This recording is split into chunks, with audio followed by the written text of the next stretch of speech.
Welcome to the Cultivating Leader podcast, a podcast for founders and people leaders who know that culture isn't written in policy. It's felt in every emotion your team experiences at work. I'm Sarah Denner, co-founder of The Cultivators and managing director of New Wave Learning. And in each episode of this podcast, I explore what it really means to be a cultivating leader. You'll hear stories, insights, and practical moves for turning emotion into a strategic lever for performance, loyalty, and growth. I'm excited. So let's get into it.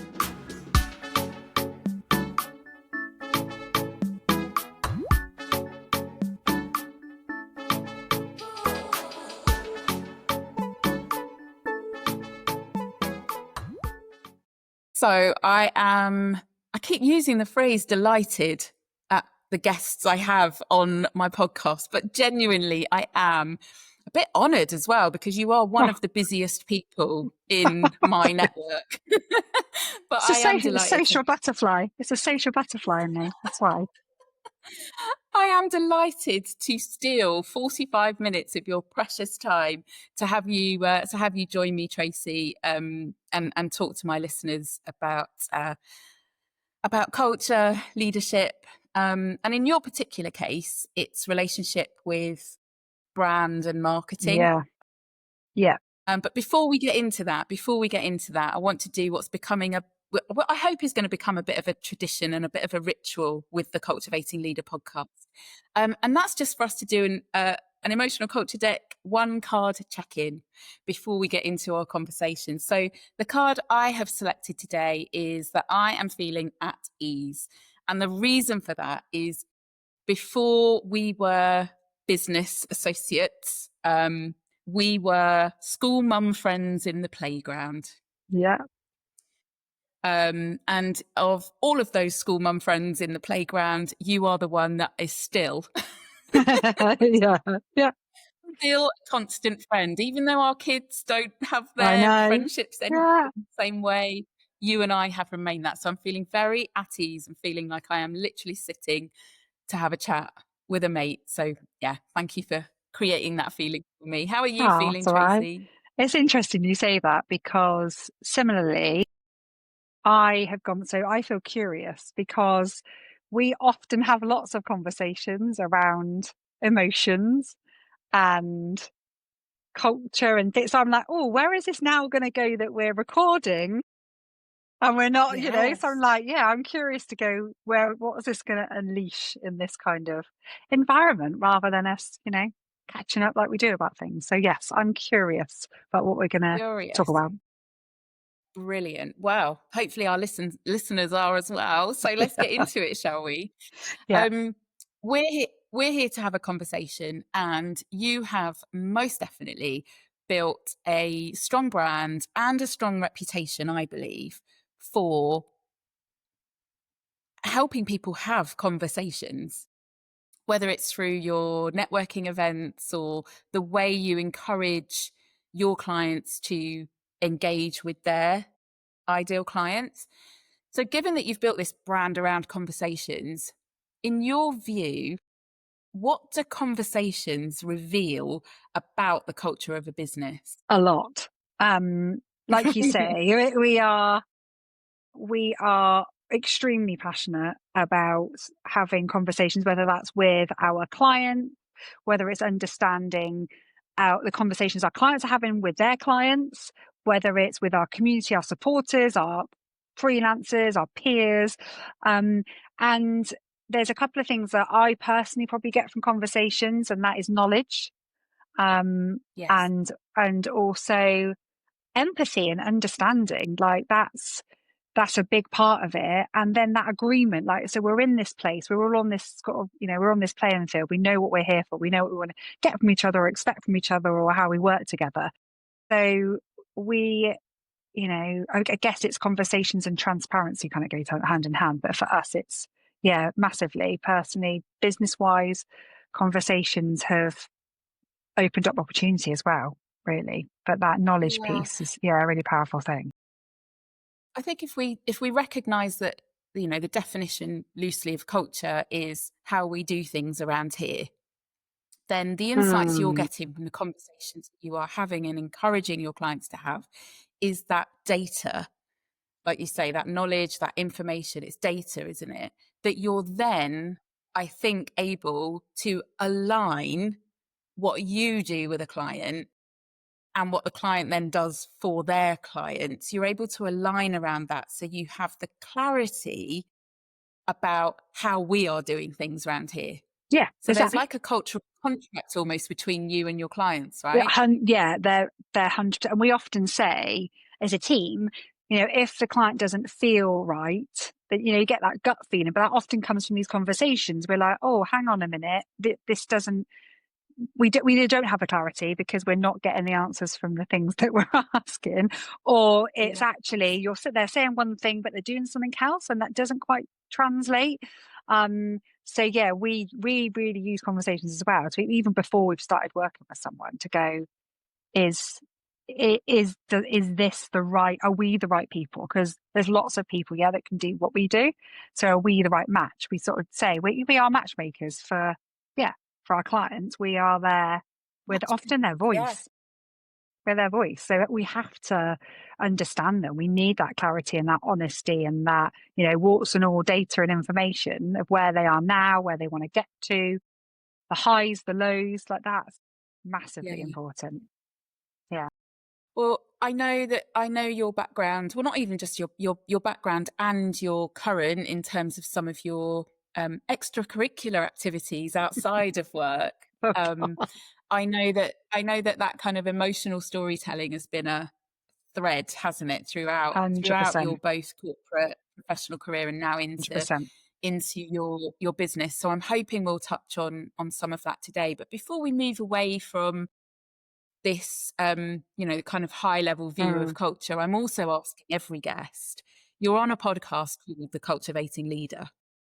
I have a view about what defines a cultivating leader, and I'm really curious to know what my guests how they would define what a cultivating leader is. And I'm particularly curious in your case because of your recent Yes. talent acquisition Yeah. and team growth. So can you define for us what Yeah. a cultivating leader means to you? Yeah, definitely. For me, if I was to summarize, what does a cultivating leader look like, or what do they do? What are their actions?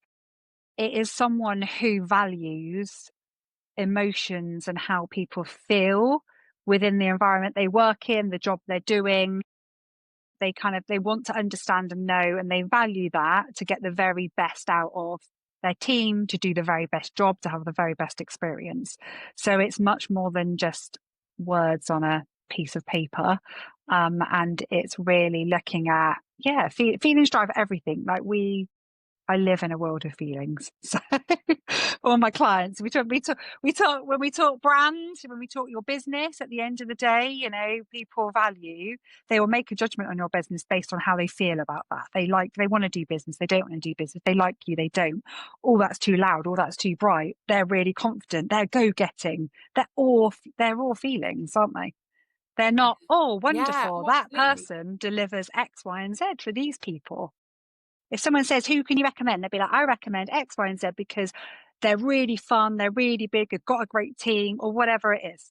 It's not they've turned over X amount of money in the last however many years. So a Yeah. cultivating leader for me is someone that absolutely thrives, like they love that space. They want to, bottle up those emotions and use them to the very best way they can. Yeah, that's such an interesting perspective because for me, that really embodies this idea of, think and when I say we, I'm kind of talking about the business community. When we talk about our businesses, we talk a lot about features and Yes. functions. Yeah. Yes. Or actually, the conversation that I'm trying to encourage people to have is to flip that conversation, stop talking about features and functions and start talking about feelings. It's the line of data in your business that is you're just not using enough of at the No. moment. No.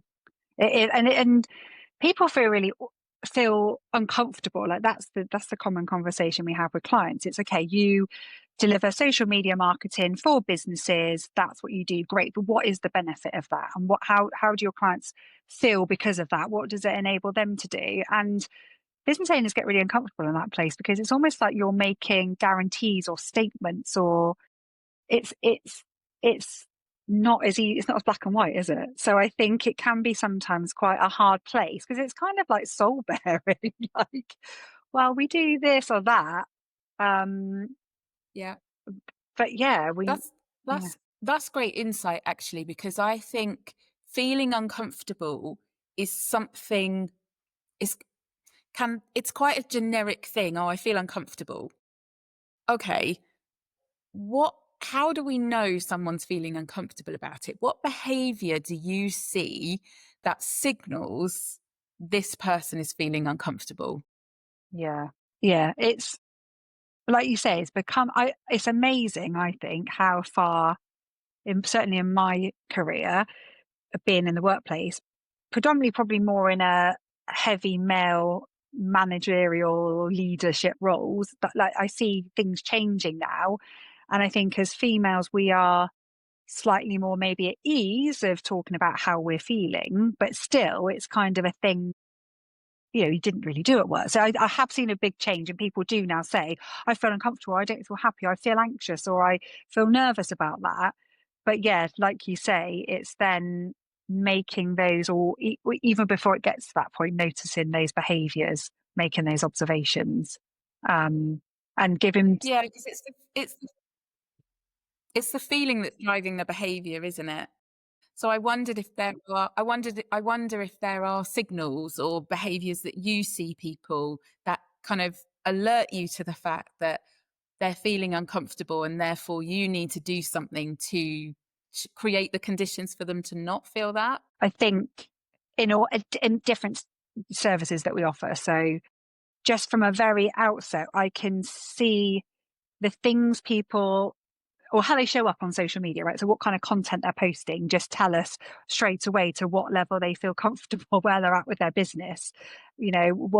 How, what they're stating, what they're sharing, what they're showing, straight away we can see, well, are they, yeah, where are they? Are they happy with showing these things?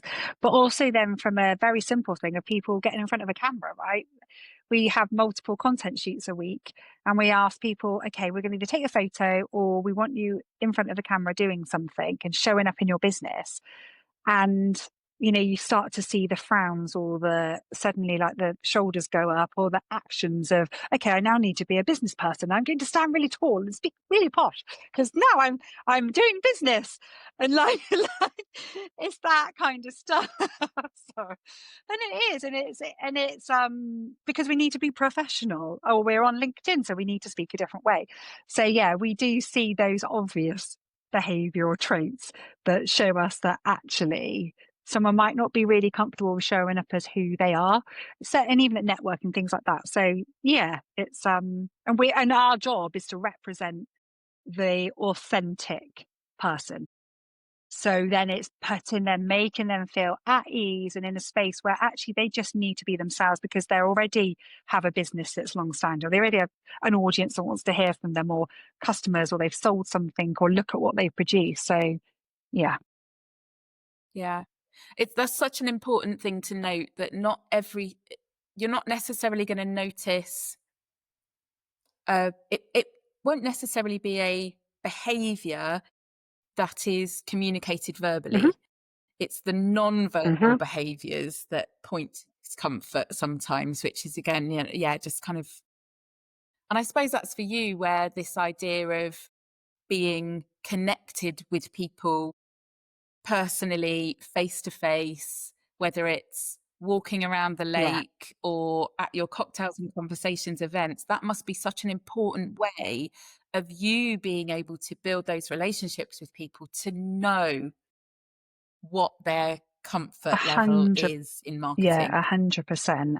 Um, it's very easy to say on an email, or I need help with this. And quite often, even when we have a conversation then in person, on the phone, around the lake, you're like, actually, it's not that. It's actually this over here. But yeah, Yeah. I mean, and also we set up businesses, we become founders because we believe that we can do things slightly differently and make it a better experience for ourselves, right? So we set up work because we think, actually, I'm going to do it different. I want to get up in the morning and feel great about my job. Again, feeling, that's how I want to feel. Yes. And I think that we set out with that intention. And for me, I didn't want to lose sight of that. So I want to meet people and connect with people that have the same like energy as me and the same values as me. So I guess, yeah, for me, it's been important to we have to do business, but I'd love to do business with those that share the same thing. So to meet people, I get a whole communication experience. Yeah, get to know them. Mm. So you've set me up perfectly for one of my questions about the story of Social Butterfly Digital. First of all, massive congratulations for just turning Thank you. 6. I mean, there's a massive round of applause. And as you know, I've been a cheerleader from the start. Thanks, Sarah. I think one of the reasons I was that is that I know I know the graft and the commitment and the courage that you put into starting your Mm. journey. I know it was at your kitchen table, it was in coffee Yeah, shops. You really did do the graft. And I know it was a long time before you felt like, oh, actually, I've got a yeah, business here. But looking where you are now, 6 yeah. years on, what moments can you recall where you realized that Social Butterfly Digital was becoming something bigger than just Oh. you? There's probably been a couple of because I kind of had two stages. It was just me, and I grew my own workload, probably because of the fallout of COVID as one thing. So, digital was suddenly in the focus. And that certainly there were lots of businesses out there that needed support. So I was fortunate enough to, at that stage, be able to put things out there and start to grow and start to build business and start to and get work. And then I quickly realized that actually this was meant to be a bit of a job that was like, okay, I can bring up my children, neurodiverse child who had needed me. So I said, actually, I'm going to do this as a bit of a part-time thing. And I quickly at that stage realized, oh, okay, so now I either stay at this or I get the help from other people. So at that stage, was probably a year or so on, that I then started to build a network of freelancers because I had started to network with people doing the same job as me. And suddenly I thought, well, do you know what? If you've got a bit of time, do you want a bit of work? Can you help out here and help out there? And so we started to build a community. So we had a community of peers and we kind of worked together. So that was, I guess, the first step that it became not just me. I had a sort of a base of freelancers that I worked with, and that worked for a good couple of years, until I really had to think, okay, where is Social Butterfly Digital going? What do I want it to be? It's kind of running along and building nicely, but what does this look like? And I had to have a bit of an honest conversation myself to go, well, am I wanting to build a brand and a business? And maybe one day that business then is either, inherited or sold, or I build something, or do I continue being me that works with others and I am the business? And I just thought, well, just give it a go. Let's see if we can build something and build a business. I love working with people. I left college, I went straight into work, and I thought, I would like to give an opportunity to others to have that as well. There's lots of amazing talent out there. So I thought, yeah, let's try. So then I took on one, and then fairly recently another two members of staff within my team. Yeah, so it's definitely became a Yeah. bigger part. I think that was a conscious decision. The first decision was like workload. I was like, okay, but the second decision was then consciously, it can be bigger than me because we can do more. I've got more aspirations and more ideas, and there needs to be more than me to deliver that. Sadly, I also realized I can't do everything and I'm not the expert at everything. So, Oh yeah, but that's also that is a definition of leadership yeah, as well, right? Knowing when you're not the person that has all the answers, and you actually don't need to be. Um, so, uh, um, Tracy, remind me, did you hold leadership positions in your corporate yes, I did. Yeah, roles? so I worked within radio and advertising for 19 years. And in that time, yeah, I've sort of left having a team of, it's like 7 of us. So yeah, the leadership role, managing that. So had worked with, similar to that now, project managers, script writers, editors, that kind of thing. Yeah, so had some leadership experience. And we were, I was very fortunate. The business that I was in, I would say, were fairly good at giving us leadership training. And that wasn't just in a document and this is what you do. They were quite, I think, I don't know whether it was because we were in marketing and we talked about feelings a lot, but that not as clearly as how are you feeling, but that those conversations were around and they weren't kind of poo-pooed and ignored. So it wasn't all, yeah. I was quite lucky with training and an early kind of start and understanding into that. Not that at the time I didn't realize that, but looking back on it now, I'm like, oh yeah, I've kind of experienced or done some of this before. So that was going to be one of my questions. Is it different being a leader in your own business versus a leader in someone else's 100%. business? Yeah, Does it yes. feel different? And I had this conversation with someone a few days ago, and yeah, it's there's just so many like emotions because I've got the one side of me is like, okay, this needs to be done because it's the business, this is the plan, this is where we're going, so we need to do these things. And then I've got the, but yeah, I want to build this environment, this culture, and this place, so actually now we need to fit in. And then I've got the, oh god, this can be quite uncomfortable sometimes but also really exciting.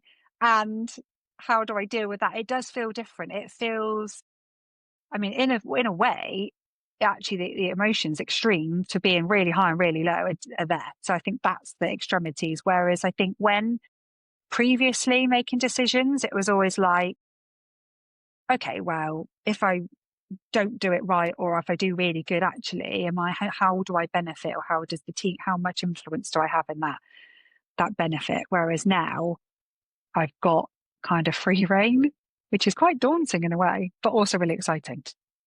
Well, you have free rein, but you're also the risk carrier too. The responsibility, there is Whereas in corporate leadership, there is, probably somewhere else that carries a bit of the 100%, and the risk. responsibility. Yeah, it's you are.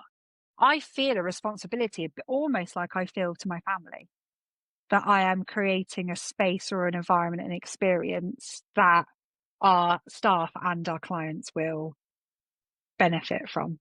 Yeah, I 100% feel it does feel that it's my baby. Whereas when I was very passionate about my job before, so I'd say that actually I was lucky that I had some of that, it was my baby, but nowhere near as much now. And then I'm also like, oh my God, that responsibility of can't mess this up. So yeah. Yeah.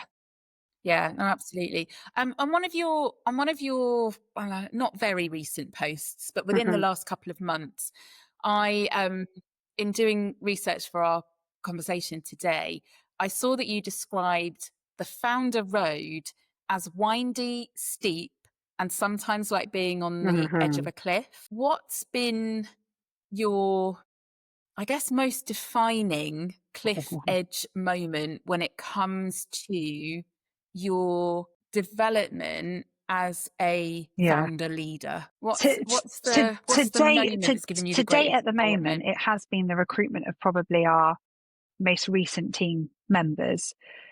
So we set out to recruit earlier on this year. And for the first time, previous to that, people that have joined the team, or even the freelancer I've worked with, I've known. So there has been some kind of history there, if you like, and understanding. But this time we're like, okay, we need to recruit. Let's put it out and see who comes forward, really. And I remember thinking, oh my God, like if we have got our marketing and our brand wrong, this could massively fail. No one might apply. It might be people that, have different values to us. It might not work. We might recruit. It's just like, or it might be, okay, we've taken on more than we can chew right now. So I think for me, and sitting there and then, running interviews, and making decisions where not always my heart and my head were like, oh, so I think as a leader, that was a moment for me where I was like, right, I have to make these decisions based on the business and based on where this business is going, rather than, oh, that seems nice, so we're going to do that. That was a good chat. Or I was very conscious of, this is now the foundation of our next kind of, we sort of say the phase 2 of like Social Butterfly Digital, really. So there was a lot that went on there from me as growing up, I guess, and growing into that, but also from oh, is this going to be okay as well? It was that looking on the cliff down.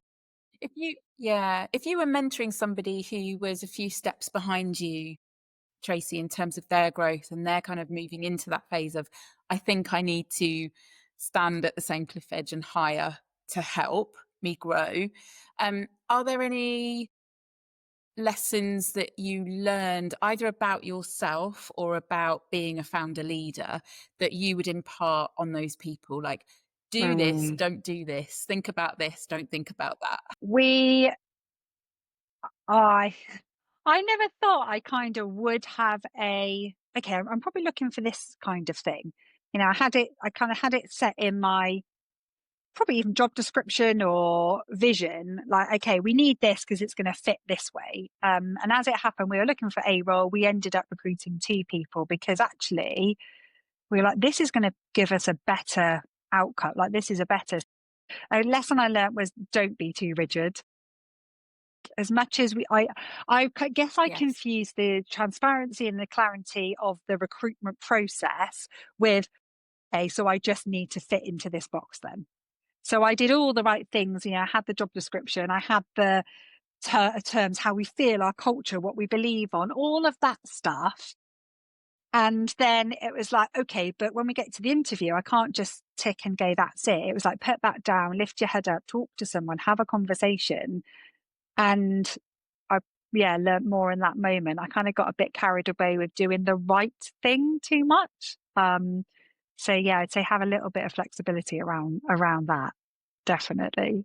I'm so happy you said that, because I think that's one of the reasons the Cultivators exists, right? Because I think, as particularly in the SME space, as people get ready to grow, we almost fall into what I believe are the trappings of the corporate environment. And for many of us, we've come from that. We've had to unlearn quite a lot of behavior, right, from corporate. So I'm constantly saying to people, like, don't rush to go to the policy. Don't rush for compliance over your culture.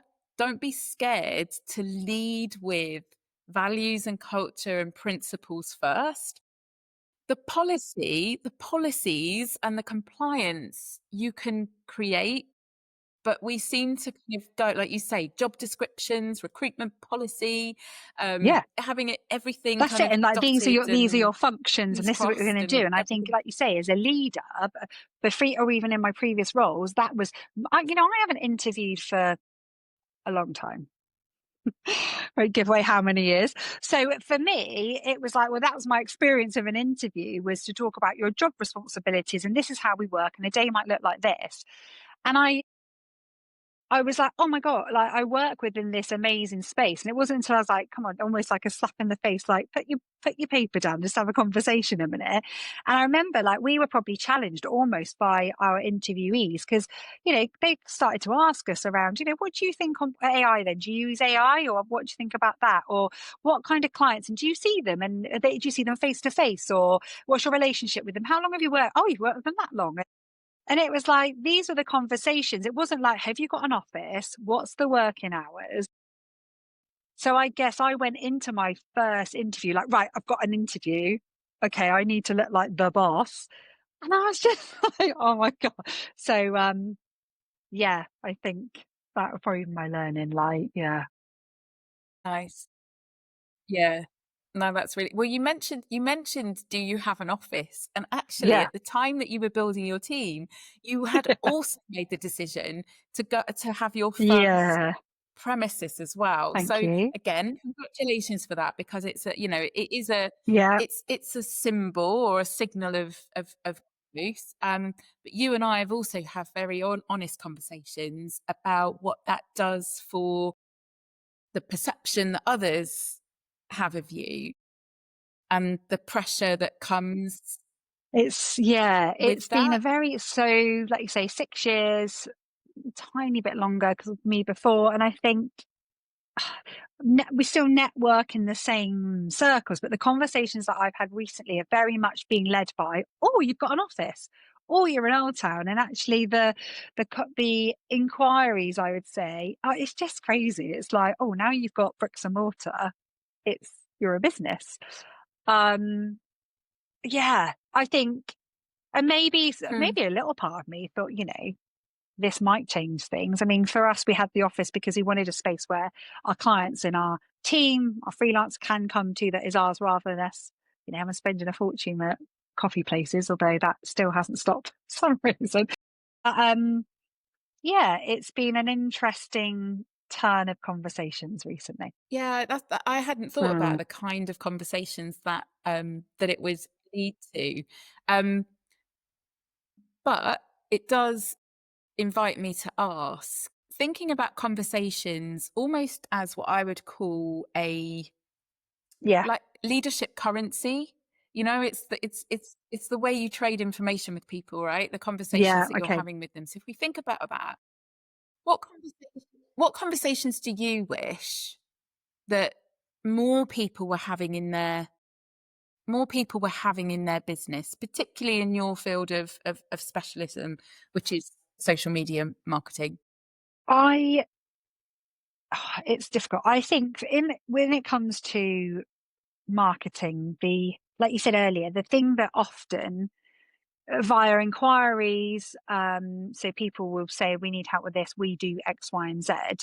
And even in our initial conversations, because we just want people to know, we want to tell people of the services we've got, or we're looking, we need to recruit X amount of members in our team. So they are great because they're very, clear goals, objectives, brilliant. Um, and quite often when we start then to dig a bit to ask, well, how do you do that? And what are your key messages then? Often we hear, well, we do great customer service, we're going for a long time, we're a family business, we lead with, we're heart led, or we're really we've got great customer service. I think, well, actually, so everyone does that. Like, that's what we expect, right? If we're going to do business with someone, we kind of expect all these things. So it's like, how do you do things differently? Like, what is it that you do? What is the stories that you can share or people have? And I think for me, it is if people can start talking about that and recognizing that, oh, I enabled someone to get to that point because of how I helped them, or I did, we deliver this for our clients and this is how we do it differently, and we do this over and above other people. I think it is much more people thinking about the emotional side, because quite often early into my conversations with clients, whether that's training or social media management, we talk about this sales funnel, and at the top of the sales funnel quite often people will join your funnel and your environment because they will start to see you about, so your visibility is there, but quite often at that stage they don't know who you are or what you do. Now, how they get forced down that sales funnel to make a purchase is based on how their feelings. It's whether they trust you, whether they like what you have to do, whether you do it right. And but there is that need. But in today's market, there's so much choice around that many of our purchases and our decisions are driven by our an emotional connection with someone or a brand. So we need to start thinking like that of businesses. Emotion do people feel about our brands? And that is but very few clients at the start of our journey sort of think like that. And that's, I guess, yeah, that would make our job a lot, like a lot easier, but might put us out of a job. But I think, yeah, I mean, that's one thing. I think if businesses start to think, what feelings are we creating, or when they see us, how do they want people to, we've spoken about it before, when they see our brand or experience us, or how do we want people to feel about us? Because we quite often will go, we want people to recommend us, but like, why or for what reasons? Yeah. Yeah. Well, how Totally. are you That's the going to get next people bit. to recommend you? And yeah, I mean, yeah. So this is where, you and I have explored in many conversations the dynamic between how you want your client to feel and then what you need to create internally in terms of the emotional culture that goes on within your business, so that the people that are delivering that feeling to the clients feel what they need to feel to Yeah. behave in that way, right? So yeah, this kind of joining up, if you like, the external client experience Yeah. with the internal delivery experience is, I think it's a trick that many I people think it's, miss because I they was going to say, set yeah, like you say, it's one, like two different things, isn't it? Really, they hundred, but they should be but I joined. think, They are yeah, two but I different think that's things, what but they that's should be our. joined. It's always been. I think you've got HR and then you've got marketing, and it has been Yeah. very internal And comms. internal Yeah, comms, is that? Yeah, yeah, internal yeah, comms yeah. sits Going somewhere from in the one to the middle. other, and one go, we say it like this, and the others go, no, we need to say it like this. So yeah, that's like that is 100%. But I now experience that. It's like my own reflection on that. Like I experienced that as a leader of my team and my founder of my own business, because you know I set up as me and I had my own values, and how I work is, I guess, how the business evolved. They've come from me. And I'd like to think, like attracts like, and then I'm going to get people in that are like that. That doesn't always work. And there are those times we have the undesired feelings. But I think, yeah, it is really tricky to suddenly go, well, actually, because we all need to do work. And I don't, it's not that I think, right, okay, well, I want this to be an amazingly happy experience all the time. Uh, and everyone's skipping around and we're all, having wonderful times and everything's lovely, because actually we work really tight deadlines. We've got multiple projects we're balancing. Things have to go backwards and forwards for sign off or approval. It can be quite a tense environment that we work in.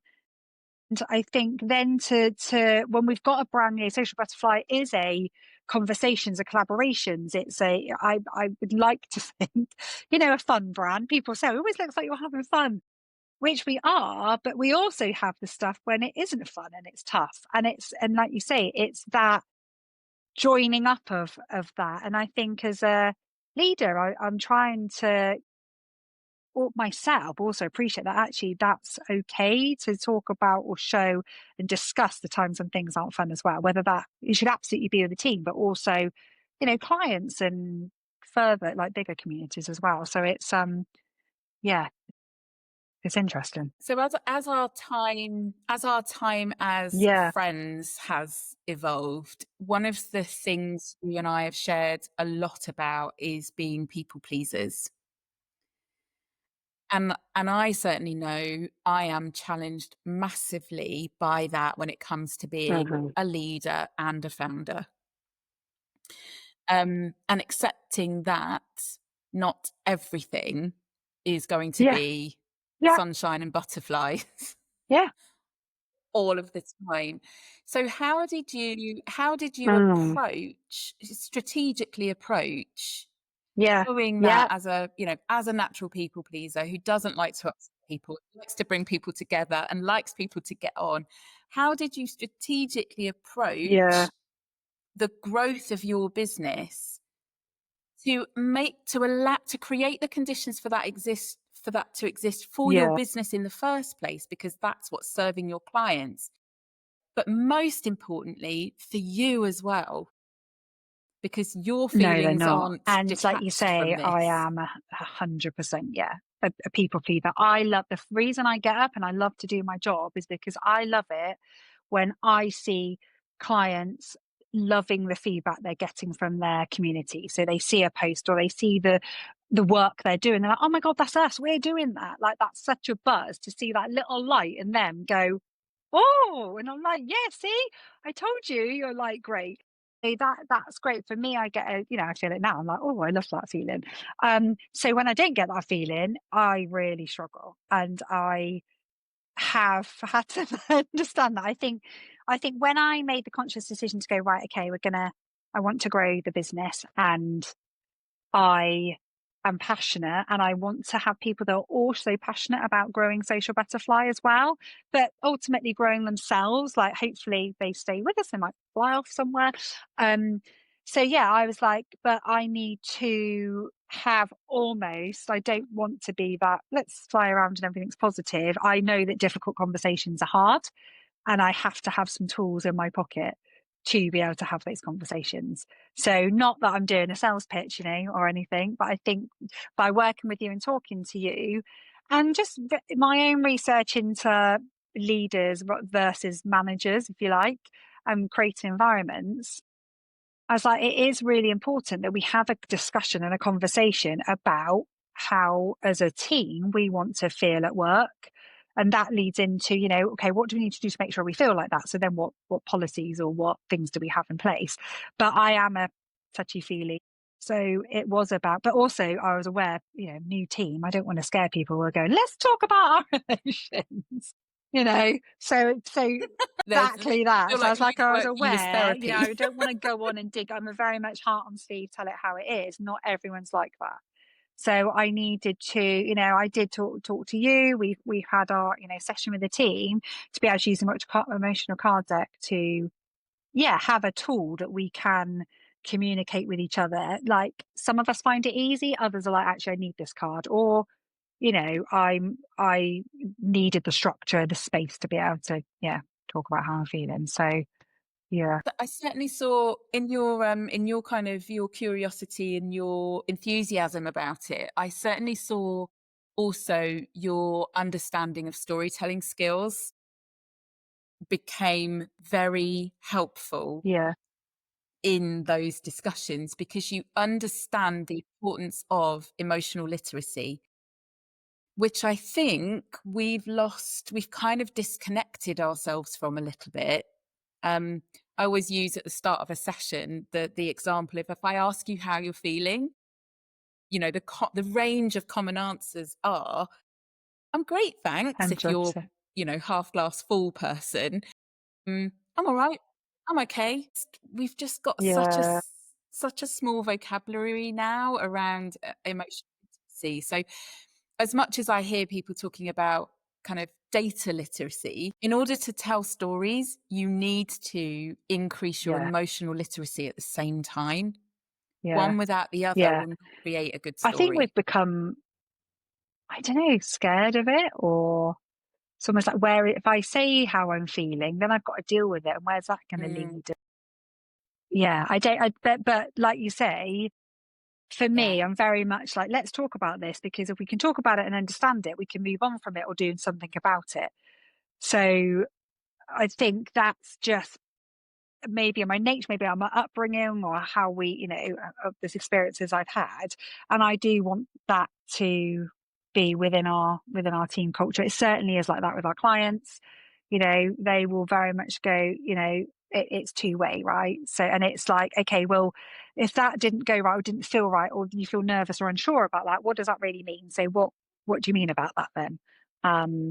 Yeah, it's I think it's hard for people to get to that space, but once you've done it a few times, you get comfortable, and then you're like, okay, that's not that bad. I will, yeah, Yeah. Well, you start to see the value of it, right? It's like, the first time you start behind a camera and record a video, it feels awkward. But when you start to get some engagement from that video and people start to say, oh, that was really interesting, because they weren't looking at you, yeah, they were listening exactly, to what you were saying.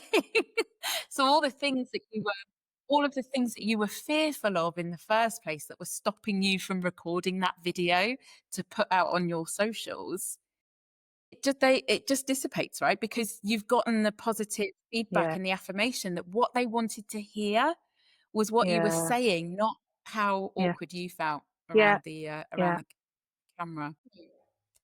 You've just hit your 6-year milestone, as we've already celebrated.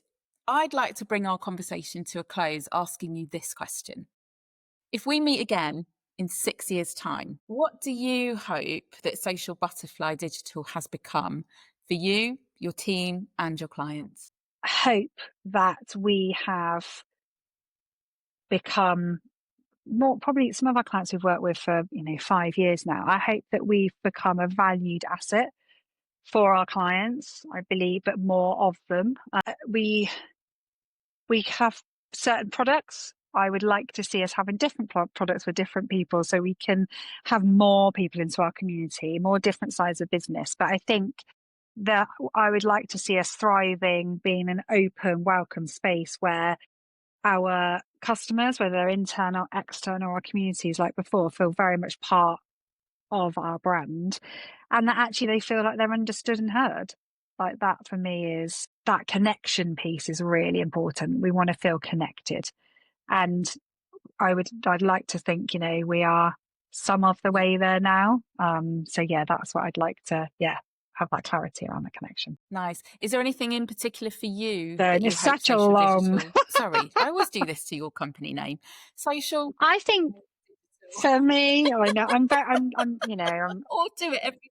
I love what I do, and I think that I'm lucky to work with lots of different people that are also great at what they do. I learn from them. I think for me, I just want it to keep giving me that buzz and that energy, that even on the tough days, I'm like, but look at the good work we're doing. Whether that be, and it could just be training someone 5 minutes and they've gone off and they've learned something. It might not even be that. Someone's come to our cocktails night and met someone else and now they're doing stuff together. It might be that a client won a massive order because of a post we put out. I don't know about what that is, but I just hope that, if we keep working and our clients and communities are getting reward or a buzz or something good from us, I just want that good feeling to stay, really. Awesome. Thank you. I'm asking everybody as well. You're on a podcast. It's called The Cultivating Leader. But I'm curious to know what other podcasts that you might recommend for our listeners, particularly in the space of social media marketing or storytelling. If you've got anything particular that you would recommend people listen to. So I love if they're stories. curious. I'm an avid fly on the wall documentary fan girl.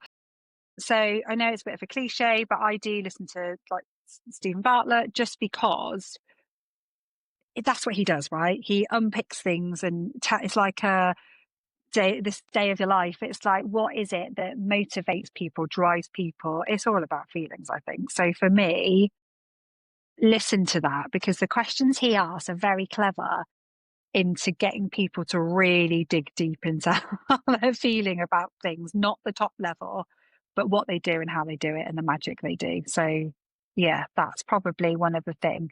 For me. No worries. Brilliant. Well, thank you, my friend, for giving me time today, Sarah. and joining me on the Cultivating me. Leader podcast. It's been great to talk to you. Thanks, Tracy.